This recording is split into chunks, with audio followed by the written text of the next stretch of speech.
Hello, good afternoon. It's March 24, 2015 here at itong aking unang update sa aking mini vineyard project. So medyo makalat pa ang paligid. Hopefully masinop namin yan in the next few days. So ang mga grapes, ang grapes na ito, ang variety niya is Red Cardinal. 10 days after transplanting. Okay. Meron akong walong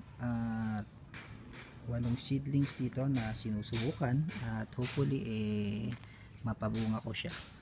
So gayang aking pagbabasa, ang grapes ay mamumunga after 1 year. So inaasahan ko na after 1 year may mga vines na natutubo dito. Nag-start na rin ako mag-prune. So kung mapapansin niyo, mayroon akong isinabit dyan ng mga used CD. Pangontra po yan sa mga sparrow dito sa paligid dahil kinakain niya yung mga shoots ng aking ubas.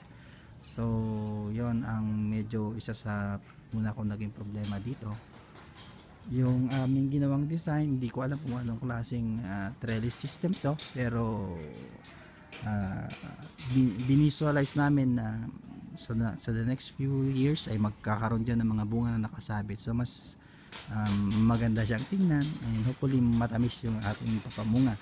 So yung method po na ginagawa ko rito ay natural method. So magandang healthy siya na kainin dahil wala siyang halong mga chemical at pesticide.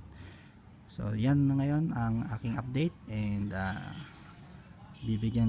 magagawa ulit ako ng video after 6 months or 7 months kapag medyo malalaki na ang aking naubas. So by the way, doon sa gawin na yun ang aking maliit na vegetable raised bed. So may tanim dyan na sili, pinapahirapan din ng mga ibong bahay, kaya tinatakpan namin ng mga used cup.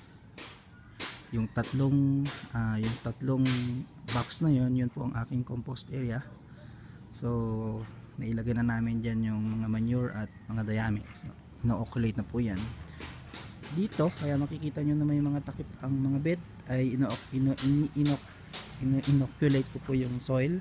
Kaka-apply namin kanina ng trichoderma para mapuksa yung mga pathogens sa ating lupa at mga iba pang mga insekto na maaaring nasa lupa. So in next few days tatamnan na po namin yan ng mga gulay. Ang aming nursery ay andon, so bibigyan ko kayo ng separate video about that. So ngayon, yun muna ang update sa aming garden area, and see you on the next video. Bye.